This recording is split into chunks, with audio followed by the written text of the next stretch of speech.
Right then, people, it's Karizz here, and I'm alongside man like Verb T, looking very official today, mate. This is a video outfit. I don't dress like this all the time, but you know, I figured like as well as my music video, you can get this in this thing that we're doing right here as well. It's special. Yeah. You deserve a especially dressed. You do, mate. T. You come forward. I feel underdressed if I'm honest, but that's all good. You're cool, man. You're cool. Okay, that's good. You're good.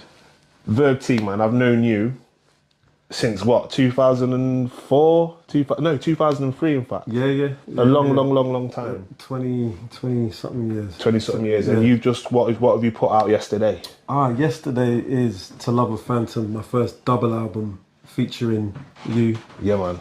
And yeah. Hey man, how you doing? We've got someone, you can't see him on camera, but we're gonna keep it absolutely real. Do you need anything? You need anything? Good. I was just saying, if you guys know anyone with an Arsenal ticket. Oh no, I'm a Liverpool man, I'm afraid, fam. I'm trying to get to the game.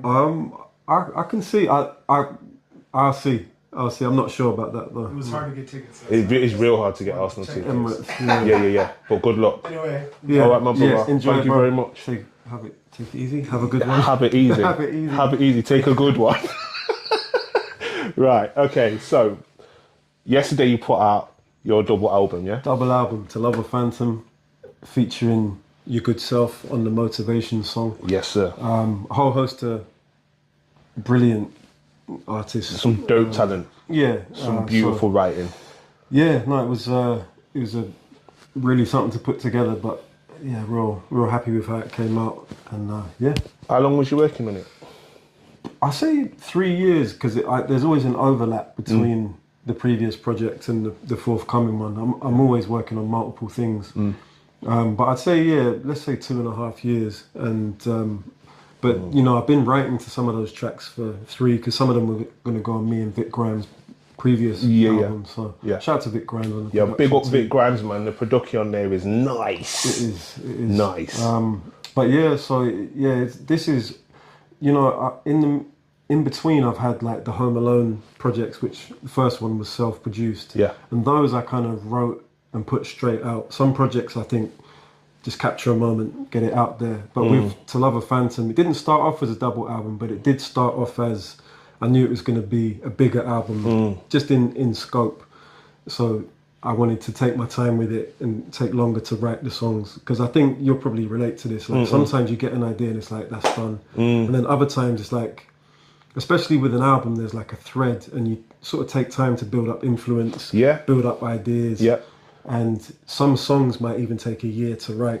Oh, I completely relate, because it's like invisible ink, like the picture, the painting gets painted in front of your eyes before you started sometimes. Right. So instead of it being like, I've got this idea and it's going to be this, it's sometimes deductive from whatever the universe is. Like you just pick it up and go, right, yeah, that fits with that. Yeah, exactly. Yeah, messages come to you at different times. Correct, and it weaves. So whilst we're on that subject, you've got some amazing collaborators on here. Yes. But the main reason I wanted to talk to you is about your pen. I've admired your pen for a very long time. Thanks. And like, as rappers and as writers, we do put music out and we put songs out and people relate to the songs, but without the pen, first and foremost, it will be an instrumental, right? Yeah. So I want to talk to you about your pen very quickly, about where it comes from in your head and how you approach your writing. There's a few different ways. So sometimes I'll just hear a phrase, like so it could be something I hear just when I'm walking down the street. I might overhear something, or I might be, I don't know, reading a book and there's a certain, like, I'll give you an actual example. I was reading a book and the phrase, experience is what happens when life acts upon life. Yes. So I was like, life acts upon life. So that sparked a whole song. I probably won't call it Life Acts Upon Life, because although I love that as a phrase, it's a bit... There's a clever way to do it. Yeah, but that's the inspiration. So that was the spark. So that's one example of how I'll hear or read something and then it will get the pen moving and it's like, bang, just like an explosion. Instantly you're thinking of things that might rhyme with that. Yeah. Ideas that spring off of that. It's like a spider chart opens up in my brain. Other times I'll get a feeling and then I listen to the instrumental, and I'll just sort of, what I've started doing recently, funnily enough, it doesn't involve a literal pen, but I'll be going for walks. I live by the beach now, so I'll be walking down the beach first thing in the morning, and I'll just use the, not voice note, but you know, what's it called? Dictation. Voice note dictator, your voice recorder. Right, so it's just, you know, I'll be listening to the beat, and I'll say one line. Yeah. Have my phone write that out for me. It's like having someone taking notes, you know. Well, why not? And in that, what I'm really doing is I'm feeling something, and I'm just saying the words that come to me. So it's almost like freestyling, except it's not continuous freestyle. Here's a line, what goes after that? And I think something about the motion, the scenery, and the flow state. Yeah, absolutely. And sit on my flow state and observe the shore. Correct, Dorset on my flow state. So yeah, we'll talk about that another time. It's a charisma bar. It is. In case you wonder what that inside joke is there. Yeah. Very excellent verse that you did. Appreciate that, brother. But no, so I'm capturing the feeling, and it's partly subconscious, but it's partly, you know, I'm bypassing the bit where I'm thinking about the words. Yeah. So I'm feeling them and saying them. Do you feel like it's channeled through you? Like at times, yeah. I don't know. Like I remember Kashmir saying something like this. He was saying like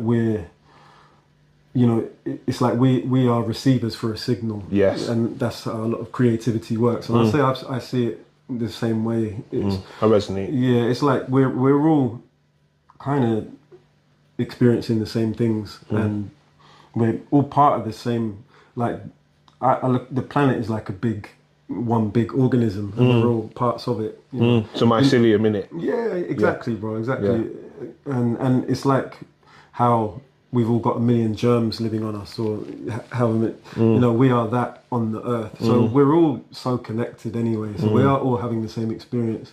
We just all receive it in different ways and express it in different ways. Yeah, man. And I think it is, you know, the collective unconscious. You know, I think that's a real thing. So I believe from that, I will be picking up things from my environment, from other people I'm around, and because I've honed the process of picking it up and putting it into words. Yeah, that's kind of how I've adapted as an artist, because that process used to take me. I'd sit there for hours writing. What rhymes with? Smack a rapper in the face. Yeah. You know what I mean? Like, but now it's just Burt Bacharach kappa on the chase. Obviously, there you go. What everyone says of Burt Wrong Friends. Wearing kappa on the chase. Oh my wow. With a slapper eating mace, but we'll digress. We digress. Smacking with a mace. Yeah, definitely. We should write a back-to-back. We should do that. Bar. We should do that. We could double team. Wait, pause. We could do a tag team. We're not. Anyway, moving on. But carry on. You used to take your ages. So it used to be that I'd sit there for ages, like you know, stressing over it. Well, not stressing, but really trying. And I guess that's the practice years, and now it's so automatic where I don't have to work to find the words. I just have to wait to find them.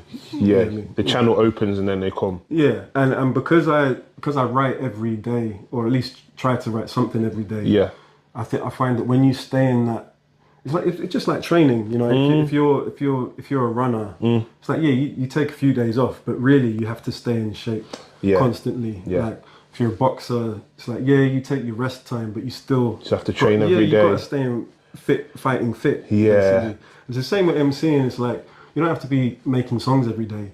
But I do believe, like, to excel in rap is the same as anything else. You should be rapping every day or trying to write something every day. And I find that process means that even when the words aren't there, I might be writing stuff I don't love, but because I've stayed in that, the motion of that. Yeah, connected to it. Yeah, exactly. When the words do come, it's like I don't.